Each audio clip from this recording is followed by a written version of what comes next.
जय हिंद दोस्तों, welcome back to our channel knowledge ration. तो आज हम एम एक्स एक्सेल पार्ट 3 में इफ़ कंडीशन सीखेंगे। तो first of all happy Navratri to all of you and will start our video.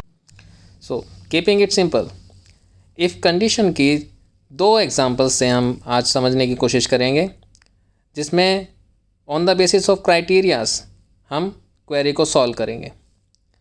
ये जॉब्स में और इंटरव्यूज़ में बहुत पूछा जाता है।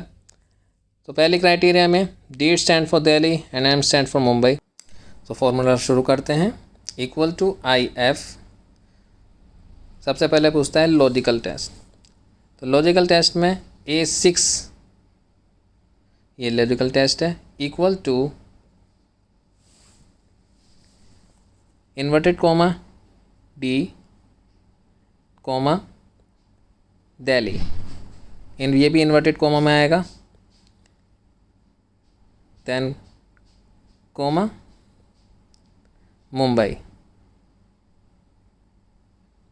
Bracket close, enter. तो देखिए फॉर्मूले की खूबसूरती, जहाँ डी लिखा है वहाँ दिल्ली आ गया, जहाँ एम लिखा है वहाँ मुंबई लिखा आ गया। नाउ सेकंड एग्जांपल, क्राइटेरिया जहाँ 1 to 7 तक हमें डेज लिखने हैं। तो equal to I F, same E6 हमने सिलेक्ट किया, then equal to 1 inverted comma में मंडे, देन इफ़ दोबारा से इक्वल टू 2 इन्वर्टेड कॉमा में ट्यूसडे। सेम रिपीट करना है मुझे ये 7 संडे तक। अब ये मैं बस फॉर्मूला ही रिपीट कर रहा हूँ, इफ़ कंडीशन लगा रहा हूँ और वैल्यू के इक्वल टू मैं डेज लिख रहा हूँ, पर वो मैं कैसे लिख रहा हूँ ये आप देखिए प्लीज़। जैसे कि अब ये इफ़ E6 इक्वल टू 5, जहाँ 5 लिखा है वहाँ फ्राइडे लिखा आ जाए, then equal to if E6 equal to SAT, पर इन्वर्टेड कॉमा में होना चाहिए, ये ध्यान रखिएगा। देन कॉमा, जब फॉर्मूले के अब देखिए कि यहाँ पे मैंने फॉर्मूला क्लोज करते वक्त संडे को इसी तरह से लिख दिया, क्योंकि वो इफ़ और पूछता है। अब देखिए जहाँ 1 लिखा है वहाँ मंडे, वहाँ 7 लिखा है वहाँ संडे तक, ऐसे ही लिखा आ गया। आप दोनों कंडीशन चेक कर सकते हैं, एक बार इसके स्क्रीनशॉट ले सकते हैं और आपको आगे समझने में बहुत आसानी होगी। नाउ हम सेकंड कंडीशन चेक करेंगे, जो आपकी मल्टीपल इफ़ क्राइटेरिया में यूज़ होगी। सो इसमें मेरे को मंथ्स को 4 क्वार्टर्स में डिवाइड करना है। सो क्राइटेरिया भी 4 ही हैं। सो आप देख सकते हैं जनवरी फरवरी मार्च क्वार्टर 1, ऐसे ही अक्टूबर नवंबर दिसंबर quarter 4। Now start formula equal to I F, यहाँ पर मैं और लगाऊंगा, इफ़ और वही A7 सेल सेलेक्ट की इक्वल्स टू, अब यहाँ पे इन्वर्टेड कॉमा में जनवरी कॉमा फेब्रवरी इन्वर्टेड कॉमास में ही A7 equals to February inverted commas में ही, then A7 equals to in inverted comma March,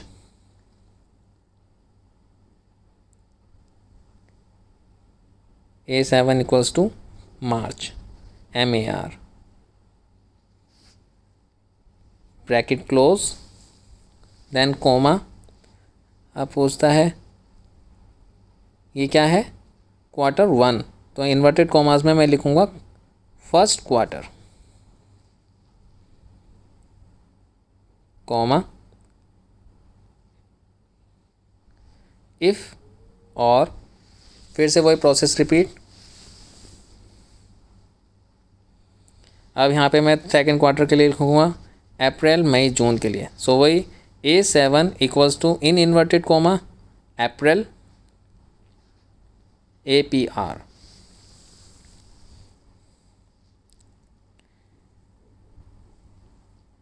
coma inverted comma में and A7 equals to inverted comma June, then bracket close, comma second quarter, comma. अब यहाँ पे आप देखिएगा कि मैं कॉमा और इन्वर्टेड कॉमास का बहुत ख्याल रख रहा हूँ, क्योंकि इन्हीं चीज़ों से फार्मूला बिगड़ जाता है। देखिए लार्ज फार्मूलाज तो हैं पर आगे ध्यान रखने ज़रूरी हैं, पर प्रोसेस वाइज हैं, मतलब रिपीट होते रहते हैं। तो आप देखिए जैसे सेकंड क्वार्टर, थर्ड क्वार्टर में भी मैं यही रिपीट करूँगा प्रोसेस, बस यहाँ पे मंथ चेंज हो जाएंगे, जुलाई, अगस्त, सितंबर, देन क्वार्टर 4 में भी अक्टूबर, नवंबर, दिसंबर। आप देख रहे हैं प्रोसेस रिजिड लग रही होगी पर बिल्कुल सिंपल है, आपको रिपीट ही करना है। जैसे ही क्वार्टर 1 में मैंने रिपीट किया जनवरी, फरवरी, मार्च के लिए, क्वार्टर 2 में अप्रैल, मई, जून के लिए, क्वार्टर 3 में जुलाई, अगस्त, सितंबर के लिए, क्वार्टर 4 में अक्टूबर, नवंबर, दिसंबर। इसी तरह से ये फार्मूला रिपीट होगा, बस ध्यान रखना है कॉमा और इन्वर्टेड कॉमास का। आप देखिए फार्मूला कंप्लीट, साइड में जाइए, कंट्रोल डी कीजिए, ड्रैग डाउन हो जाएगा। इसको मैं फ़िल्टर करके भी दिखाऊंगा आपको, पर आप पहले ऐसे चेक कर लीजिए ये ठीक है कि नहीं। फ़िल्टर करने के लिए पिछली बार बताया था कंट्रोल शिफ्ट एल सिलेक्ट कीजिए, कंट्रोल शिफ्ट एल से फ़िल्टर होता है। चेक कीजिए सेकंड क्वार्टर आपका अप्रैल, मई, जून बिल्कुल ठीक है। नाउ चेक थर्ड क्वार्टर, जुलाई, अगस्त, सितंबर, absolutely correct. Now come to third example, performance criteria. So यहाँ पे क्राइटेरिया दिया हुआ भाई, जिसके 59 से ज़्यादा नंबर है वो फर्स्ट डिवीज़न, जिसके 45 to 59 है वो सेकंड डिवीज़न, जिसके 33 to 44 है वो थर्ड डिवीज़न, और below 33 as we all know fail होता है। सो लेट्स सी कि कौन पास कौन फेल। तो ये कंडीशन हम यहाँ पे लगाएंगे। So repeating equals to if I F, वही लॉजिकल टेस्ट, B5 सेलेक्ट किया। अब यहाँ पे पूछता है greater than 59, yes obviously first division वाला ग्रेटर दैन 59 वाला ये। तो इन्वर्टेड कॉमास में हम फर्स्ट डिवीज़न लिख देंगे, इन्वर्टेड कॉमा क्लोज करना भी भूलिए मत, comma. Now if it is greater than 45, yes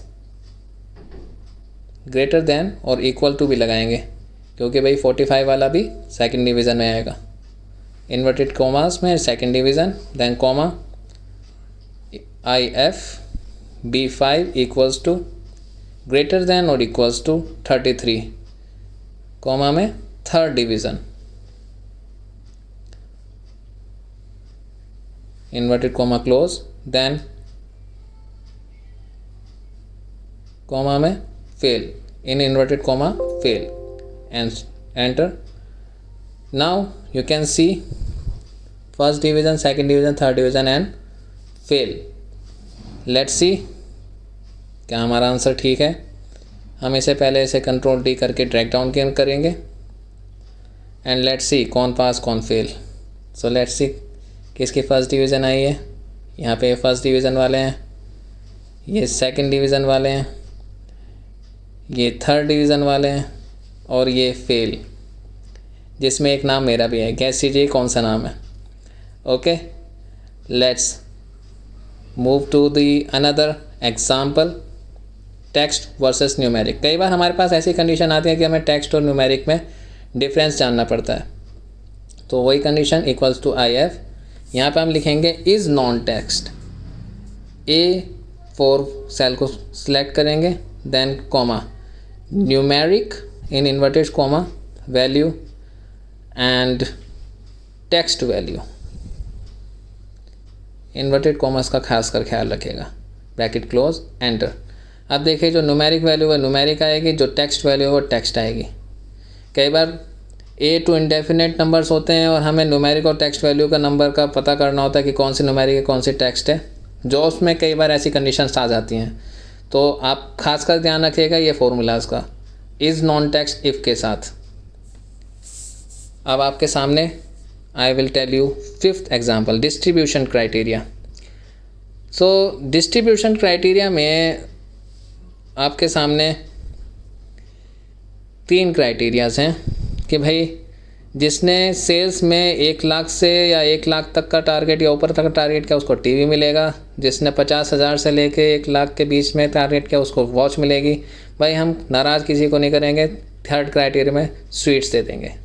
okay, तो 50,000 से नीचे वाले को sweets. So equals to IF, now select B7 cell, greater than और इक्वल्स टू 1 लाख। हमने वैल्यू लिखी, कॉमा, क्या मिलेगा, फर्स्ट प्राइज़ मिलेगा। Okay, inverted comma close, then if B7 equals to greater than equals to 50,000, क्या मिलेगा, सेकंड प्राइज़ मिलेगा। और 3rd प्राइज़ में एल्स स्वीट्स मिलेंगे, तो यहाँ पे हम स्वीट्स लिख देंगे, equals to sweets, inverted comma close, enter. अब देखें भैया फर्स्ट प्राइज़ किसको मिला, स्वीट्स किसको मिली, तो वही एग्जांपल्स हैं, control shift L, let's check it. First prize में इन्हें मिला है, इन्होंने 1 लाख से ऊपर का टारगेट किया, आप देख सकते हैं।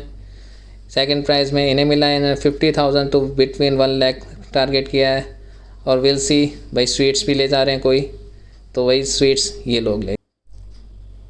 सो आपने देखा स्वीट्स ये लोग ले गए, ठीक है। आपके सामने ये इफ़ कंडीशंस ख़त्म होती है। आप प्लीज़ देख लीजिए, ये इफ़ कंडीशंस में मैंने आपको 5 से 6 एग्जांपल मैंने आपको बताए हैं। आप स्क्रीनशॉट्स ले लीजिए और एक बार रिकैप कर लेते हैं। ये मैंने डिस्ट्रीब्यूशन क्राइटेरिया आपको बताया था, आप इसका स्क्रीनशॉट आराम से ले सकते हैं। एंड मैंने टेक्स्ट वर्सेस न्यूमेरिक आपको बताया। टेक्स्ट वर्सेस न्यूमेरिक में ये कंडीशंस थी, इज़ नॉन टेक्स्ट का मैंने यूज़ किया। देन परफॉर्मेंस क्राइटेरिया भाई on the basis of performance, on the basis of हम क्वार्टर्स में डिवाइड करते हैं, इफ़ कंडीशन, इफ़ और ये बेसिक कंडीशन, ठीक है। तो प्रीवियस क्लास में मैंने आपको काउंट इफ़, सम इफ़ और काउंट इफ्स बताया था, ठीक है। तो उसके साथ मैं आपको एक 3 फॉर्मूले और बता देता हूँ। वो 3 फॉर्मूले हैं count, count blank and count A. So count जो यूज़ होता है वो ओनली न्यूमेरिक वैल्यूज़ को जानने के लिए यूज़ होता है। तो सिंपल है, यहाँ पे लिखेंगे equals to count, criteria select करेंगे और ये न्यूमेरिक वैल्यू का मेरे को काउंट दे देगा। कितने वैल्यूज़ हैं, 11 वैल्यूज़ हैं। नाउ काउंट ब्लैंक, ये काउंट ब्लैंक मेरे को जो मेरे कॉलम में कितने ब्लैंक्स हैं ये उनको काउंट करके देता है। अब यहाँ पे मैंने देखा 3 आंसर आया, तो यहाँ पे कितने ब्लैंक्स हैं आप देख लीजिए, 1 2 3 ब्लैंक्स थे, तो इसने 3 आंसर दे दिया। नाउ सी काउंट ए। काउंट ए ये मेरे को न्यूमेरिक और टेक्स्ट और सेल में जो भी हरकत हुई है, मतलब स्पेस है, सेमी कॉलम है, ये सब काउंट करके देता है। तो मैंने देखिए यहाँ से जी आगे तक 18 तक 17 तक सिलेक्ट किया। अब देखिए 11 वैल्यू दिया। अब यहाँ पे मैं आगे यहाँ तक सिलेक्ट कर रखा है, राइट, फॉर्मूला में। आप देखिए अगर मैं यहाँ पर कुछ वैल्यू देता हूँ, जैसे ये मैंने टेक्स्ट लिख दिया तो ये 12 दे दिया इसने काउंट। अगर यहाँ पे मैंने 3 लिखा तो ये मेरे को 13 काउंट दे देगा। यहाँ पे मैंने अगर स्पेस भी दे दिया तो यहाँ पे 14 काउंट करेगा। सो गाइज आपके सामने मैंने ये फॉर्मूलाज भी परफॉर्म करके दिखाया एंड आपको आइडिया दिया इनको सॉल्व करने का। So guys wrapping up the video, आपको प्लीज़ अगर आपको ये वीडियो अच्छी लगी हो, इन्फॉर्मेटिव लगी हो, like and share and subscribe and thanks for all of your love and मिलते हैं in my next video. Thank you once again.